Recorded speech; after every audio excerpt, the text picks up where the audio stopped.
جب وقت اسماعیل ذبیح سے خنجر اٹھایا گیا تب ایک بات کہی گئی تھی کہ آج تو ٹال دی ہے لیکن ہم اولاد ابراہیم میں سے یہ قربانی لیں گے ضرور۔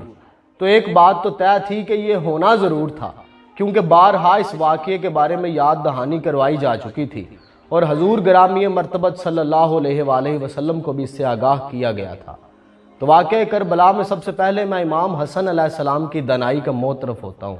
ان کی وہ نصیحتیں سونے کے پانی سے لکھنے والی ہیں جو اہل کوفہ کے متعلق انہوں نے امام حسن علیہ السلام کو کی۔ پھر کرب و بلا کے میدان میں اللہ رب العزت کی ذات نے قربانی تو لینی ہی تھی، مگر اتنی انٹینسٹی کہ رونگٹے کھڑے ہو جاتے ہیں۔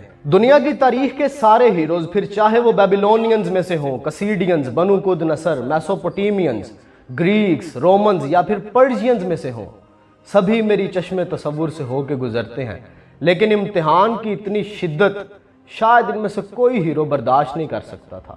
وَلَنَبْلُوَنَّكُمْ بِشَيْءٍ مِّنَ الْخَوْفِ وَالْجُوعِ وَنَقْصٍ مِّنَ الْأَمْوَالِ وَالْأَنفُسِ وَالثَّمَرَاتِ۔ دنیا کی پانچوں بڑی آزمائشیں اللہ نے اکٹھی ڈال دی، اوپر سے وقت مختصر کر دیا، لیکن آپ اس پسرے رسول صلی اللہ علیہ وآلہ وسلم کو دیکھیں، وہ کس جوان مردی سے رضائے پروردگار کی طرف بھر رہا ہے۔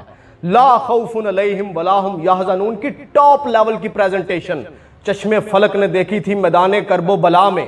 ساری آزمائشیں ہیں حسین پہ، لیکن نہ کہیں کوئی حزن و ملال نظر آتا ہے، نہ کہیں کوئی ڈپریشن، نہ انگزائٹی، اور خوف کا تو شائبہ تک نہیں ہے۔